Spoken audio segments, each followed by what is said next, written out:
welcome to this deep dive session into single sign-on or SSO for short. If you have ever wondered how logging into Gmail, Workday or Slack just once give you access to multiple apps, you are in the right place. In this video, we will break down what SSO is, why it matters, how to work behind the scenes, and the protocol like SAML and OpenID Connect that make it possible. Well, also walk through real world example and help you to choose the right approach for your application.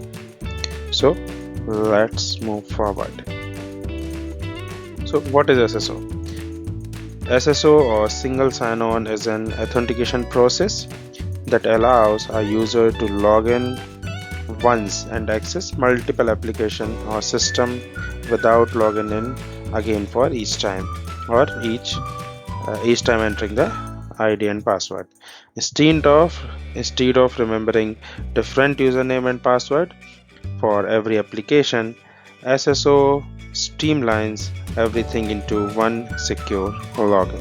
Okay, this reduces password failures, minimize help desk calls due to forgotten credential, and improves user productivity. And from a security point of view, fewer logins means fewer attacks. Like if you are just login on the minimal way, the attacks that can be done is also minimizable. That is why we are recently using passwordless authentication methods also in our day-to-day life. Okay. Then how SSO works? So SSO works at a high level of the scenario. Okay, there are three key components on which SSO work. The first one is the user, who is someone who trying to access a service or a portal or anything of the application that includes the service. Second one is the service provider, SP, the app or the particular portal which the user is want to access. Okay, and the third one there is an identity provider. Okay, the three terms has been there: the user, the service provider, the identity provider. Identity provider is the system that verifies who is the user who is going to log in or access that particular application. Okay, so when a user tries to access an app, the app checks whether the user is authenticated. If not, it redirects that users to identity provider. Once the user logs in successfully, the identity provider returns a token or assertion. If we are using SAML, then it will be an assertion itself, SAML assertion, that confirms the user identity to the application. Then only the user will be able to log in or enter to that application. Okay, so this is the way the SAML works over there. Okay, so SSO is built on the concept of federated identity. Okay, so think of a federated identity. For example, we will take a passport system that we are using. So when you travel, your passport issued by your home country is accepted by another country at the immigration office, correct? So similarly, SSO works. Your identity provider is trusted by multiple apps. Means your identity provider has issues a token and that is being trusted by multiple app. How? As in the passport itself, we have a seal that has been authenticated. There is a mark, signature has been there. Same in the token itself or the assertion itself that we are using, that is being signed by our own identity itself, IDP itself, identity provider that has been there.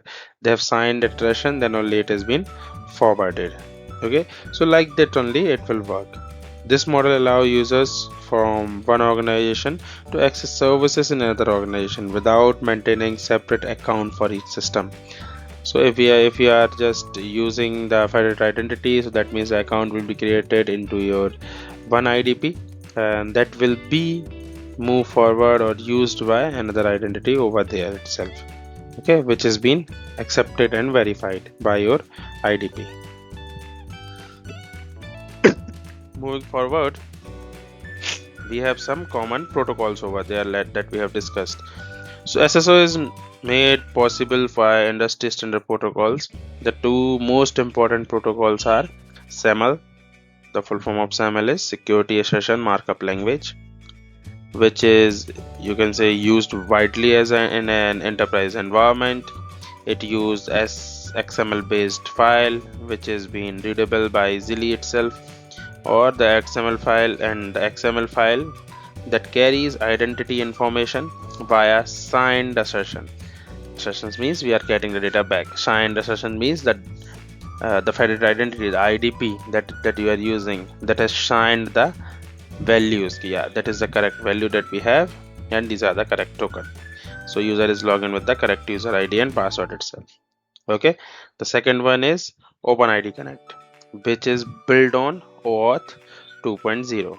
Okay, so OAuth 2.0 or OpenID Connect is a common in modern web and mobile application. If you are using a web application or a mobile application, that has been commonly used over there. Why it has been used? As it is a lightweight and it uses a JSON web token, JWT, that we say is correct. So it is a lightweight also. It has been using a JSON web token, JWT, to just share the data from one user to another one. Okay, or IDP towards the SP. Okay, and that is easier to use with REST API and modern architecture. We can be easily able to use or integrate this with less REST APIs and the modern architecture that we have. Okay, so both ensures secure authentication, but technology is tax different significantly. Both are secure, both are good in security, but the technology that both are using are quite different. Okay, so moving forward, so this is just a user flow, or we can say sign in flow. So in this we have just take an example of Gmail, which is using a SAML for SSO. So what is this? The users open Gmail, you went to browser, you have opened Gmail itself. Gmail sees the users belongs to the corporate domain. For your user is that has been there, that is belongs to corporate domain. So you have entered your user ID and password. Now Gmail sends a SAML authentication request and redirect the browser to identity provider, says Okta or Entra ID. It has been checked that it is an profile that has been a corporate domain. So corporate domain has been registered on any of the IDPs. It could be Entra ID or Okta itself. So it will just uh, provide you the pop-up, or it will redirect that particular website towards your IDP provider itself. The user login at the identity provider, the user that has been there or the person who has been there will provide their user ID and password over there. Then the IDP will create a digital SAML response over there. The IDP from backend will check, yeah, the user ID and password is correct, and it will create a digital signature over that particular uh, token that they are granting, or the XML file which we are getting, the assertion file which we are getting. It will digitally sign that SAML response over there, and that SAML response will be sent back to browser itself. Once the browser will get this, the browser will forward that particular response towards the Gmail.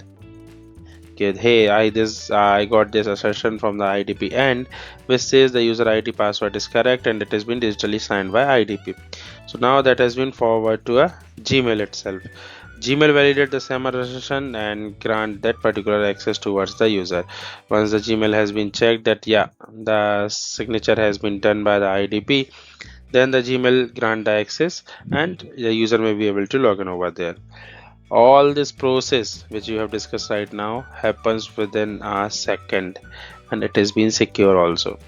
Like you have seen multiple times when you are logging in your corporate network or logging the particular website, your browser changes continuously the URLs at the top. If you have seen, it will redirect, then again it will redirect, and again it will redirect. So that all are the signature of SAML itself. Your corporate environment is using SAML to log in into the multiple applications. Okay.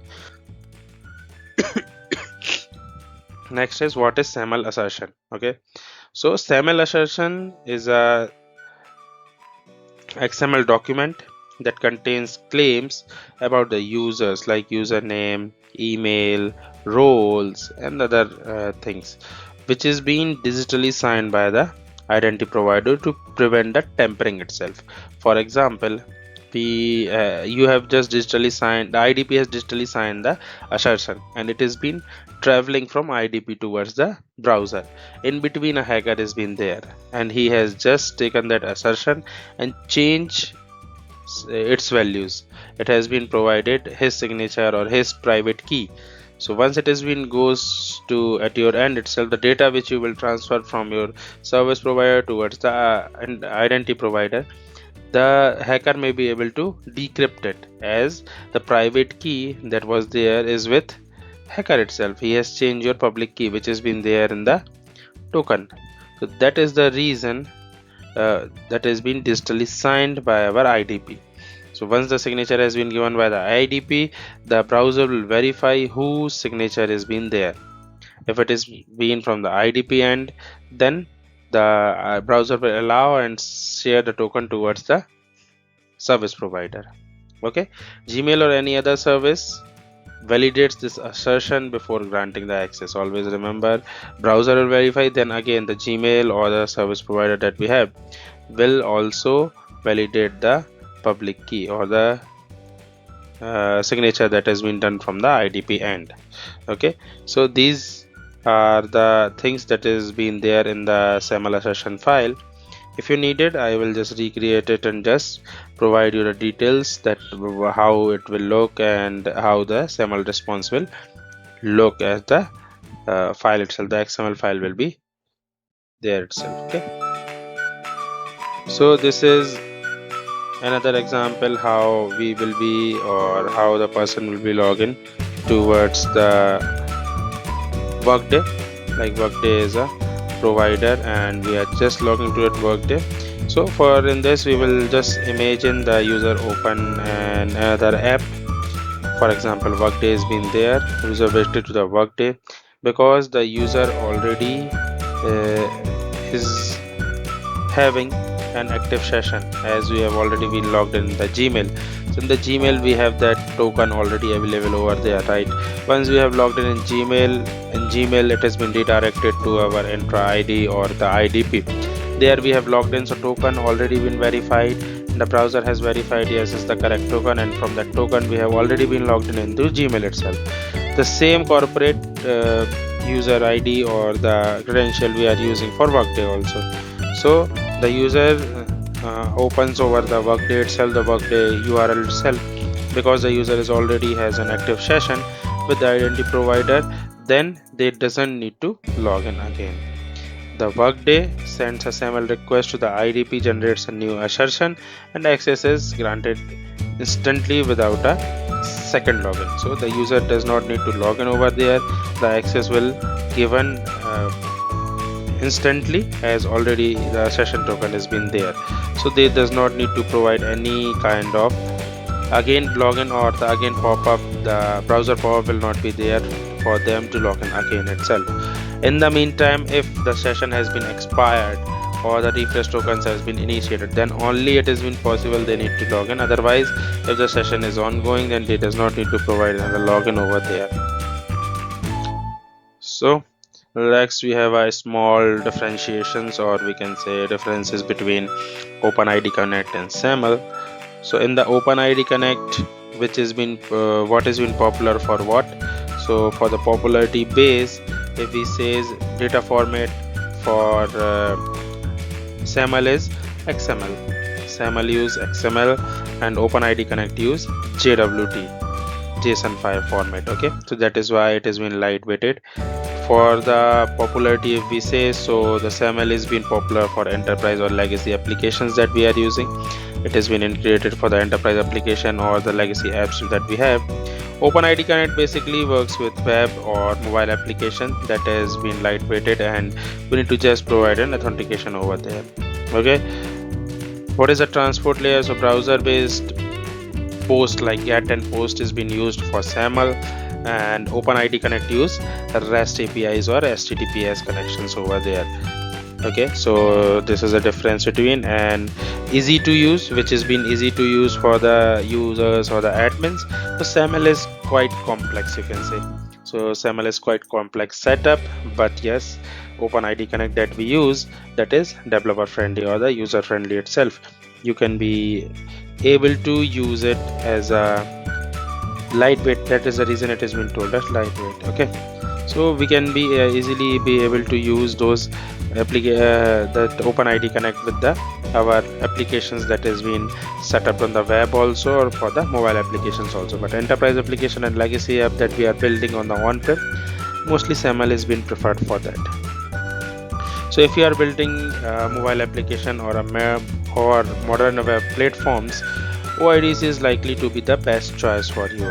But if you are integrating with existing enterprise softwares or the enterprise or the web-based softwares or application, then SAML might be the easy way or the best way to go. Although SAML is a little bit tough, but that has been the best way if you are integrating with enterprise applications or the on-premise applications. Okay, so as we have already discussed which protocol we need to use. If you are developer building modern web services or mobile apps, go with OpenID Connect. Use OpenID Connect as it is been lightweighted. If you are an IT admin dealing with older systems or the on-premises application that has been built previously, then go with SAML itself. That SAML will integrate with the applications and provide you the legacy support that was been there. Some system, like some of the applications or some of the softwares that has been over there, support both. So that is based on your ecosystem that you are using. You can be able to choose it and provide the details towards the and just use that particular method or protocol for your applications authentication or SSO itself. Okay, so here is the summary that we have. We have simplified the SSO authentication, we have checked how federated identity works, and a small demonstration on SAML, and just a comparison between SAML and OpenID Connect that has been widely used. So you can just go through and just bifurcate how SAML works and what are the details that we have been used. So that will help you to integrate your OIDC and SAML application with the third-party applications. Okay, so thanks for watching. If you find this video really helpful, give us a thumbs up, like, share and subscribe with your techie friends. And if anybody who has been troubled, just you can connect me over my website also, that has been in the description, and with the mail ID also. Okay, your finding links to related resource and books are being pasted in the description itself. You can go through and check the same. Okay, so okay, see you in the next video. Bye bye, take care till the time.